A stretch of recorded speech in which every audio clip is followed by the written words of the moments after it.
家好，我是搞了2通宵的资深军盲星辰。9月3号的大阅兵大家都看了吧？看了的扣1，没看嘛？那正好。整场下来基本一场直播2个小时，3军仪仗，4海升平，走正步5六7下，8方来贺。欧美那边则是8国应邀，7家不来，6神无主，5角大楼点披萨4、3、2个，一夜未眠。估计屏幕前大多数人跟我一样，全程都是王宝强附体。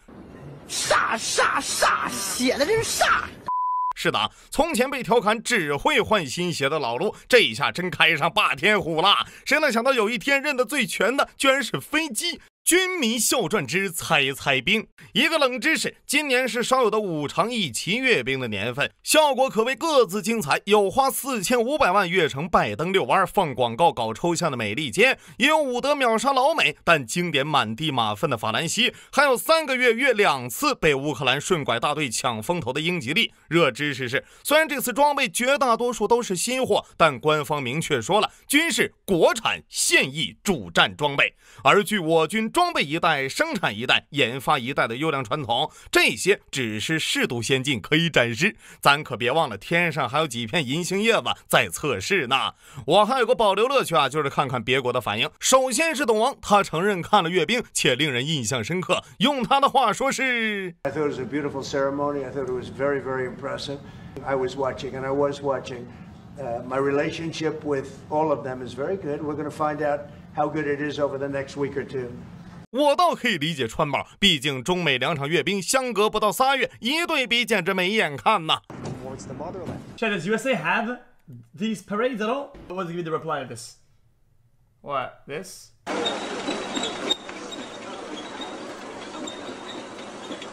Here, because there'd be too many of them. And like that shit be like. I think it's the first hood thing we did this tour. Is this our parade? 更值得一提的是，这次美联社、BBC、路透社等西方媒体也是罕见专注于新高超导弹等武器本身。除了嘴一句没有实战经验外，基本没再阴阳怪气。唯一美中不足的是，这次御用摄影师法新社的阅兵反图跟找了几个兼职大学生似的。提到本次阅兵装备，你认为最大看点是什么呢？无人制空机，还是压轴登场的气氛组歼10，亦或是覆盖全球的东风5C？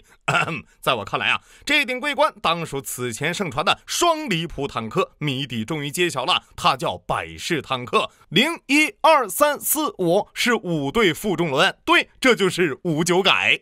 相较于俄乌战场靠搭棚子硬扛无人机的笨方式，我们给出了新方案，直接开动海战思维，让宙斯盾和近防炮上岸。百式坦克带有4面相控阵雷达，两边装有4连发主动防御系统，顶部是无人炮塔，各种反坦克导弹、反装甲近爆弹、烟雾弹等等，能精准拦截反坦克弹药和无人机。你以为这就完了？从它全身遍布的各式雷达、摄像头和光电传感器，以及名字里没有主战、轻型之类的定语，能看得出来，它的定位已经从传统的假弹对抗的重装模式，转变成更注重战场感知的战场服务器。类似于移动信息化中心加防无人机系统，毕竟如今坦克对轰场景基本只存在游戏里了。不仅如此，百式坦克装备的105毫米线膛炮又能应付突击作战中的大多数军事目标，而后续央视新闻的解读噪音非常小，可以静默接近目标。啥意思呢？开着坦克去摸哨。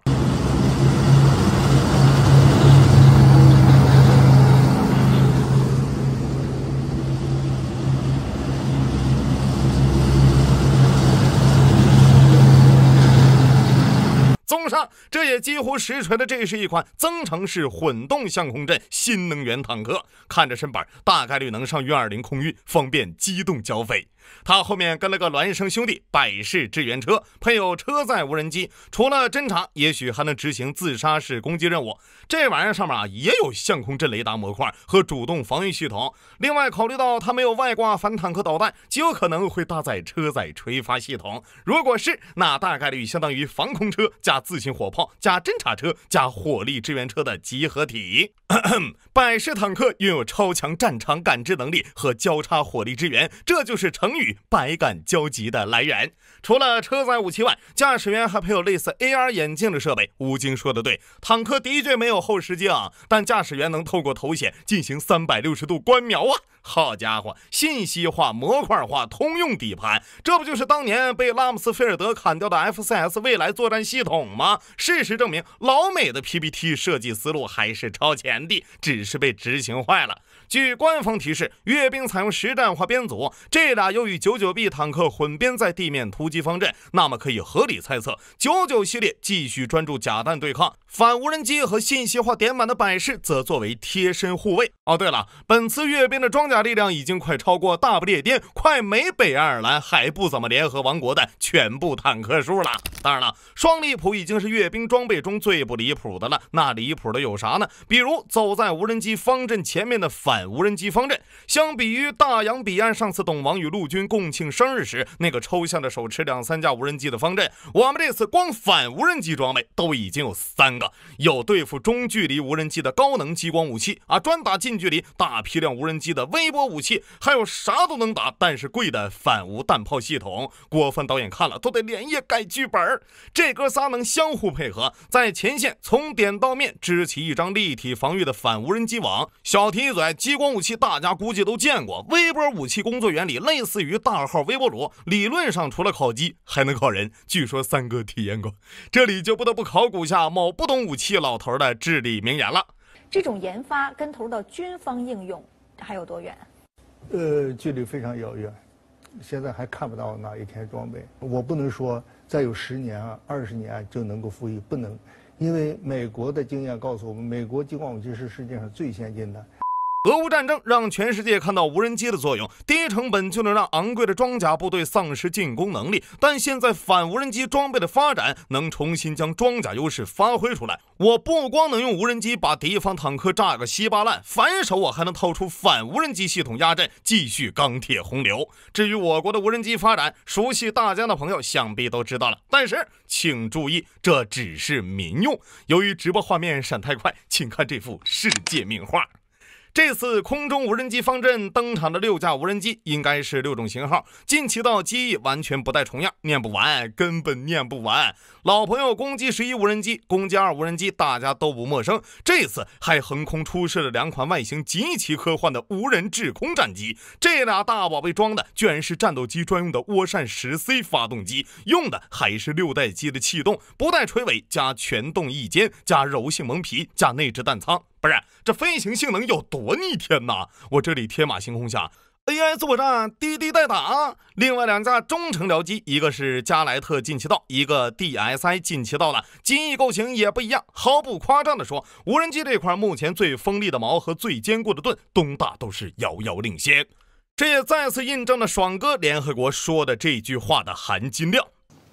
如果中国真的向俄罗斯提供军事补给，那战场的局势早就不是今天这个样子。再讲个笑话，昨晚在群里已经看到有人嫌弃军事科技太落后了，不想买战地6了。聊完了这些小家伙，就轮到网上资料极少的海陆两军的无人设备。这俩直接把我看懵了。海上无人作战方队共3款，分别是无人潜航器、无人艇、无人布雷系统。直播配的解说词讲的是自主巡弋。好，这无人布雷倒是简单易懂，但我鼠标都翻烂了。谁能给我解释一下这无人潜航器是干啥的呀？什么叫具备隐蔽布防封锁、自主探测识别、自主集群组网攻击？往海里放终结者是吧？陆上无人作战方队分为侦打突击、扫雷排爆、班组支援3款无人战车，不少啊都是珠海航展老面孔了。央视军事曾介绍了其中一款侦打突击无人车，一辆车上塞了一挺 12.7 毫米重机枪、2枚火箭弹、2枚反坦克导弹，又猛又猛，红警真的太保守了。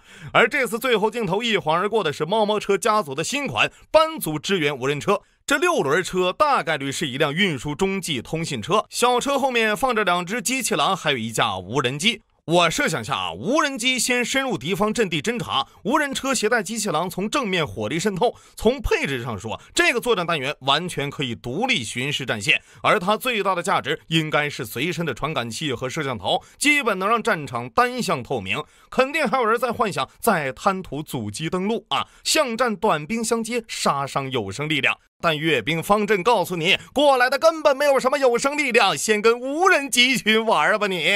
机器狼能爬楼，专攻巷战，狗坦协同登陆作战，这感觉不要太爽啊！我有一计，建议上面放个喇叭，方便远程劝降。你是否还在惆怅无人装备镜头看不够太少？没关系，接下来走上战场的是花样繁多、科技感爆表且均有大特写的镇国神器战略打击群。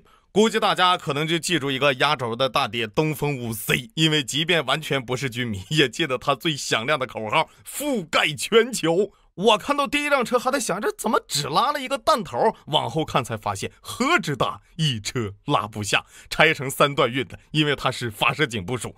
相比于19年亮相的东风5B， 东风5C 据说能搭载10枚分导弹头，突防和毁伤能力进一步提升，而它俩前身正是我国洲际导弹开山之作东风5。对了，这玩意儿带的是氢弹。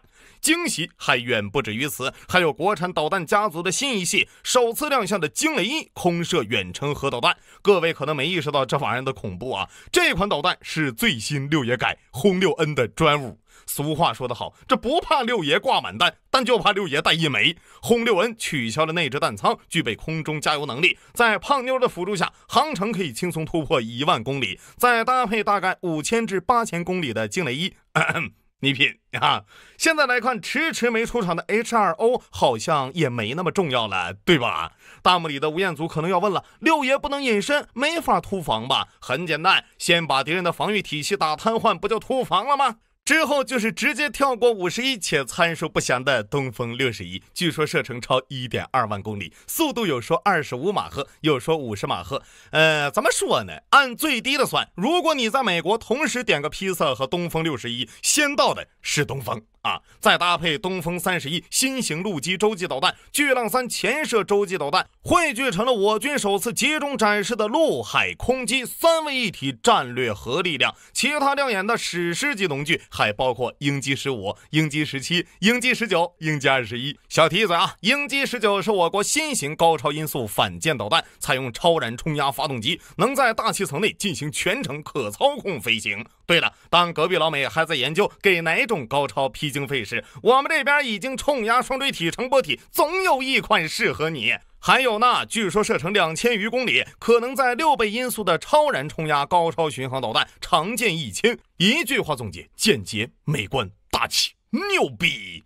毛有了，盾自然少不了。红旗 9C、红旗11、红旗20、红旗19，基本实现了从近末端到中远程的所有距离全覆盖。诸位请看，红旗29体积都快赶上洲际导弹了。简单查了下，据说具备拦截洲际导弹的中段反导能力。至于太空，随着琳琅满目的歼20、运20、歼35A、空警500A、轰6N 等等空中梯队飞过，最后由阵风最严厉的父亲歼10压轴出场，充当气氛组拉压。至此，阅兵正式结束。古有秦军扫六合，今有东风震八荒。可以说，这次阅兵军容之盛可谓前所未有。除了各式新装备，更重要的则是展示军改以来，我军从注重单一装备性能到成熟体系化作战，从战术理念到战略打击能力的全方位跨越。看完思索良久，我仍然不知道什么样的世界一流军队需要到2050年才能建成。